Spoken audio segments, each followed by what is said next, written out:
নমস্কার প্রিয় দর্শক বন্ধুরা, আপনারা দেখছেন আপনাদের প্রিয় চ্যানেল কেরিয়ার আপডেট বেঙ্গলি। বন্ধুরা, আজকের কলকাতা হাইকোর্টের ইতিহাসে বলা যেতে পারে ঘটে গিয়েছে একটি নজিরবিহীন ঘটনা। কলকাতা হাইকোর্ট বললে বোধহয় ভুল বলা হবে। বলা যেতে পারে যে ভারতবর্ষের ইতিহাসে নতুন একটি ঘটনা ঘটে গিয়েছে, যেখানে হাইকোর্টের বিচারপতি পুলিশকে বসিয়ে আইনের বই পড়াচ্ছেন। হ্যাঁ বন্ধুরা, এবং পুলিশ হাউ মাউ করে কাঁদতে কাঁদতে সেই বই পড়ছে। তো বলা যেতে পারে এক ঐতিহাসিক ঘটনার আর সাক্ষী থাকলো কলকাতা হাইকোর্ট।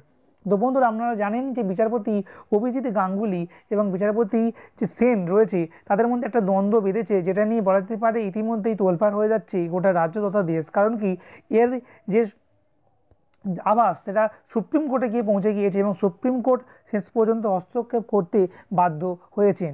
তো বন্ধুরা, জানা যাচ্ছে যে বিচারপতি জয় সেনগুপ্তর এজলাসে ঘটে গিয়েছে ভয়ঙ্কর ঘটনা।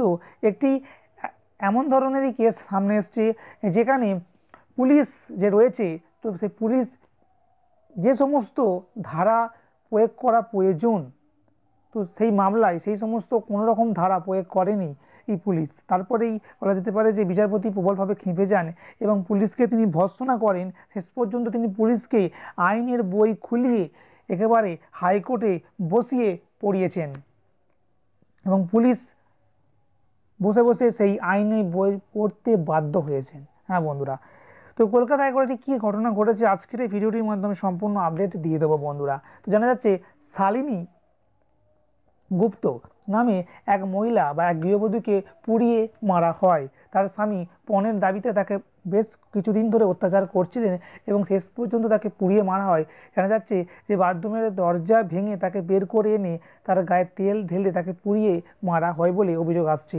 এমনকি সেই পুড়িয়ে মারার ভিডিও শালিনীর দিদির কাছেও পাঠানো হয় এবং সেই শালিনীর দিদি কালীঘাট থেকে এসে তাকে উদ্ধার করে।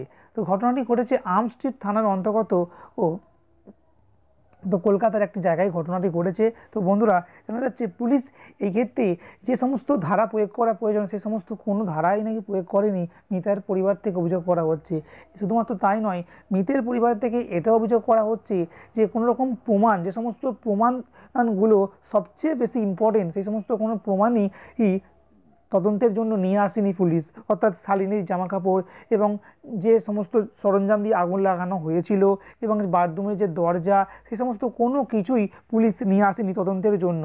তো তারপরেই বলা যেতে পারে বিচারপতি জয় সেনগুপ্ত তিনি একেবারে প্রচণ্ড রুষ্ট হন এবং তিনি বলেন যে তদন্ত কি আইনের পথে চলবে না অভিযুক্তর দেখানো পথে চলবে।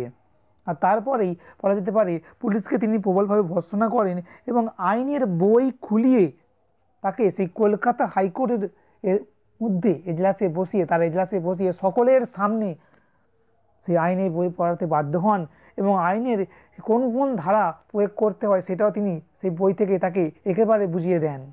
বলা যেতে পারে যে ইতিহাসে, কলকাতা হাইকোর্টের ইতিহাসে একটা নজিরবিহীন ঘটনা ঘটে গিয়েছে, যে কলকাতা পুলিশ অর্থাৎ যিনি ইনভেস্টিং অফিসার তিনি নিজেই জানেন না যে এই ধরনের মামলায় বা এই ধরনের কেসে কোন কোন ধরনের ধারা প্রয়োগ করতে হয়।